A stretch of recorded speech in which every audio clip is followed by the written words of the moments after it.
Olá e bem-vindos à minha sala, porque a luz do meu quarto queimou. Então não tem como eu gravar lá. Pelo menos aqui, aparentemente, a iluminação é um pouquinho melhor, né? Mas sem mais delongas, vamos falar hoje sobre Terras Metálicas, do autor Renato Nonato. Sim, o nome rima. Dá algo depois da vinheta.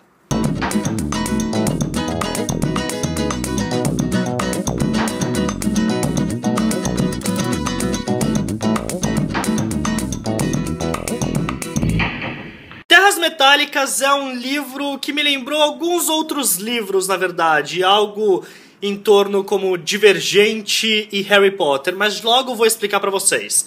A premissa é simples. A Terra foi destruída numa Terceira Guerra Mundial ou Quarta Guerra Mundial, não dá pra saber. Mas é conhecida como a Última Guerra. E o que aconteceu? Bombas nucleares caíram em tudo quanto é lugar e ficou impossível viver na superfície.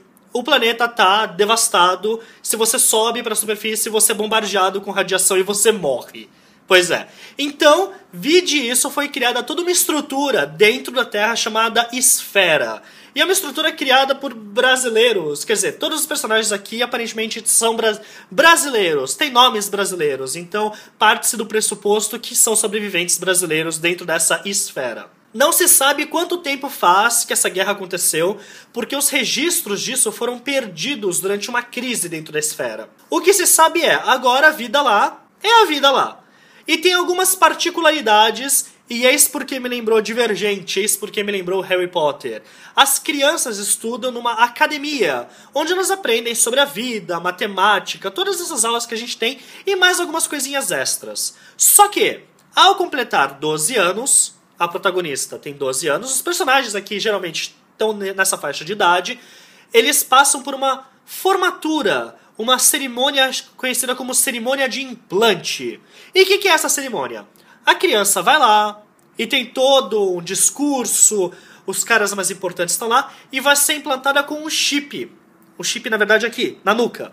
E esse chip vai reagir ao corpo da pessoa e, dependendo dos seus estímulos e da sua predisposição, ela pode fazer parte de 5 grupos seletos. Esses grupos são os antenas, os sibérios, os bios, os túneis e os exilados. E cada um desse grupo possui uma habilidade que é super-humana. Então vamos listar. Os bios têm a capacidade sobre o corpo, então eles conseguem mudar de forma, algo tipo a Tonks de Harry Potter.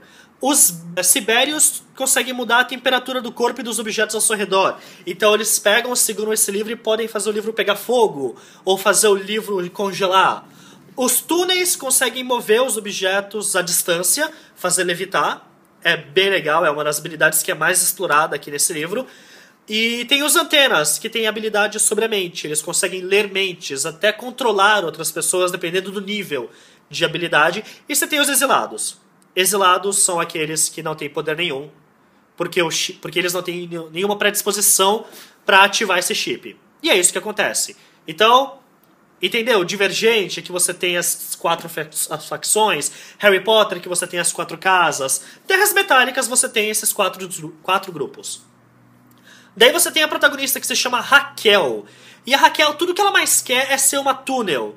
Então ela está extremamente ansiosa para isso. Daí ela vai, faz a cerimônia e o que ela é? Eu não vou contar porque é spoiler. Você vai ter que ler esse livro para saber.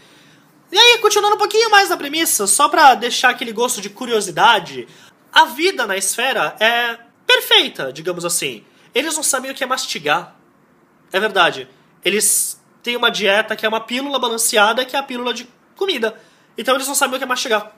Estranho, não é? Mas esse mundo perfeito tá ameaçado, porque existe uma facção chamada Facção, que são terroristas que estão colocando terror nesse povo da esfera. E você não sabe direito qual que é o objetivo deles. O que a facção quer fazer? E ao mesmo tempo, a Raquel acaba descobrindo que a vida na esfera vai mudar drasticamente. Olha a minha avó passando ali atrás. A vida vai mudar drasticamente, porque vai acontecer alguma coisa em 3 anos que vai gerar uma crise, vai gerar o pânico geral. E essa é a premissa, ela descobre isso e o que ela vai poder fazer para poder impedir isso. Falando um pouquinho sobre o que eu senti com esse livro, eu vou ser bem sincero e vou falar um ponto negativo logo no começo. Que é uma coisa que eu senti em alguns outros livros, principalmente de autores brasileiros que eu tenho lido. Os protagonistas, eles são super novos, eles têm 12 anos. E eles têm uma maturidade que eu acho muito inconcebível. Daí é claro, você leva em conta que eles estão numa realidade completamente diferente, que você tem todo esse cataclismo que mudou o mundo, que a maneira de se criar uma criança é diferente de que hoje em dia, mas eu sinto que perde um pouco essa verossimilhança quando você tem um protagonista tão novo, fazendo umas coisas tão mirabolantes, criando planos tão complexos. Isso realmente me deixa pensando, acho estranho. Tanto é que na minha cabeça, algo que aconteceu, por exemplo, em Ouro, Fogo e Megabytes, do Felipe Castilho, o personagem principal, pra mim, na minha cabeça, ele é um pouquinho mais velho, porque assim eu consigo me relacionar melhor com ele, eu consigo acreditar mais nas coisas que ele tá fazendo. Existem algumas passagens do livro em que eles levam esses protagonistas de 12 anos extremamente a sério. Então você tem um senhor, já na sua casa dos 70 anos, que conta várias coisas pros protagonistas como se eles fossem adultos. E na verdade você para pra pensar, ele tem lá os 70 anos e tá contando umas coisas absurdas que envolvem o destino de todas as pessoas que moram nesse lugar para crianças de 12 anos. Você entende como isso causa uma certa estranheza pra mim? Mas assim, já vamos deixar isso de lado, porque foi o único ponto realmente negativo que eu achei nesse livro. No geral, eu achei uma leitura extremamente prazerosa. Eu acho que o autor ele tem uma capacidade muito, muito boa de expressar os sentimentos dos personagens. Dando exemplo, a cerimônia de implante da Raquel é descrevida em tantos detalhes legais de como ela está se sentindo, que eu comecei a sentir palpitação enquanto eu estava lendo. Eu estava extremamente nervoso para saber, o que a Raquel vai se tornar? Ela vai ser uma túnel como ela realmente quer? Ou ela vai se decepcionar e vai virar alguma outra coisa? Então, eu consegui entrar na pele dos personagens, eu consegui me sentir como eles. E eu acho que um autor que consegue fazer isso é porque tem um domínio muito legal da escrita, de como transportar esses sentimentos para a pessoa que está lendo. E isso é muito importante quando você quer criar esse sentimento de imersão do leitor com a história.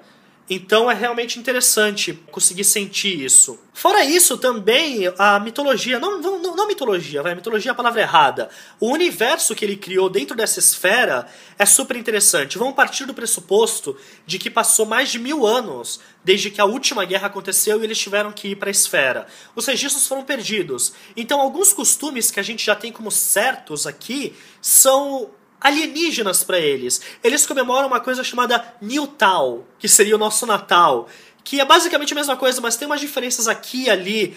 A comemoração de aniversário também tem umas coisas muito interessantes. Por exemplo, as velinhas que eles assopram, não é para você apagar a vela, é para você acender a vela. Elas são feitas para você assoprar e ela acender. E a parte interessante é que assim, a gente sempre fala, tem que fazer um pedido quando a gente vai fazer aniversário e tem que apagar todas as velas de uma vez pra poder dar certo. A não ser que você use aquelas velas que soltam faíscas, né? Que daí não importa o quanto você assopra, aquela porra nunca vai apagar. Mas de qualquer maneira, daí você tem que assoprar todas as velas e todas têm que acender, porque daí você vai ter o seu desejo atendido. É muito legal. A mitologia que ele criou... Mitologia não. O universo que ele criou é super interessante. A vida na esfera, como é a passagem dos alunos para sua formatura, como são as aulas, como é a segunda formatura, porque eles têm 2 formaturas lá, e o papel de cada um dentro da sociedade. É uma sociedade na qual todos partem de se ajudar para que a esfera cresça. O lema deles é pela esfera e para a esfera. Então é muito legal. E também todo o mistério que circunda a facção em si. O que é a facção, qual que é o objetivo deles, e o que é essa coisa que está ameaçando a vida na esfera. Por que em alguns anos pode ser que nem exista mais uma esfera? Mais importante ainda, a pergunta que já faz X anos de que a última guerra aconteceu. Será que o mundo lá em cima continua desabitado? Será que realmente é impossível você subir lá? São todas essas perguntas que você vai ficar se fazendo durante o livro, e vai chegar no final e você tem aquela coisa sério, o autor soube criar um suspense muito interessante a respeito de todas essas questões, e eu fiquei muito satisfeito com as respostas que eu recebi. E mesmo a protagonista tendo esse problema de ser muito nova para eu acreditar em tudo que ela faz, eu consegui me identificar com ela. Eu consegui me identificar com os amigos dela, Thales, Ângelo, Isabela e a Camila. Então é uma leitura deveras recomendada. No mais, eu tenho sentido que eu tenho pego alguns livros para ler e resenhar que sempre trazem alguma mensagem em termos de ecologia, não é nem ecologia, mas consciência. E aqui a gente está tratando justamente de fazer o bem, ajudar o outro e se certificar de que esse futuro negro que a gente vê aqui em Terras Metálicas não venha acontecer. No caso, uma possível guerra e a necessidade de trazer a sociedade para uma só, de forma a conseguir essa paz e tudo mais. Mas aí eu acho que eu estou sendo um pouquinho analítico demais e até semiótico demais em tentar trazer esse tipo de coisa pra minha vida. Talvez não seja o que vocês vão sentir com esse livro, mas é algo que eu senti. A edição tá caprichadinha, mas eu vou ser sincero, a revisão falhou um pouquinho. Tive muito problema com palavras que não existiam. Não assim não existiam, mas que você tá lendo uma frase e falta uma palavra. E você consegue completar essa frase na sua mente, mas daí você olha e tipo, nossa, realmente tá faltando uma palavra aqui. Seja uma palavra qualquer, tipo casa. Ela chegou na sua... Ponto final. Chegou na sua onde? Daí ela tá na casa. Então ela chegou na sua casa. Então talvez tenha faltado um pouquinho dessa revisão. A diagramação tá ok. A capa faz sentido. Acreditem em mim. Vocês podem olhar pra isso aqui. Eu até me lembrei de BioShock. Que você tem o Big Daddy. Aqui parece a cabeça de um Big Daddy, né? E tudo mais. Tudo isso dito... Eu acho nada mais justo que Terras Metálicas leve 4 troninhos, porque é uma ficção científica que tem embasamento em diversas coisas que a gente vê na sociedade e até mesmo muita coisa de engenharia. O autor, ele é formado em engenharia química, então você consegue ver como ele conseguiu transportar um pouco dos seus conhecimentos para esse livro. Então é uma experiência muito legal. Então eu quero dizer obrigado por você acompanhar até aqui. Se você gostou, não esquece de dar joinha. O joinha é muito importante pra gente. Se é novo, se inscreve no canal, vai ver os outros vídeos. A gente tem mais de 250 vídeos. Vai lá. Se quer saber mais de livros, acesse o blog Valer um Livro, porque é o nosso parceiro, e é da MTV, e é legal. E até a próxima, gente.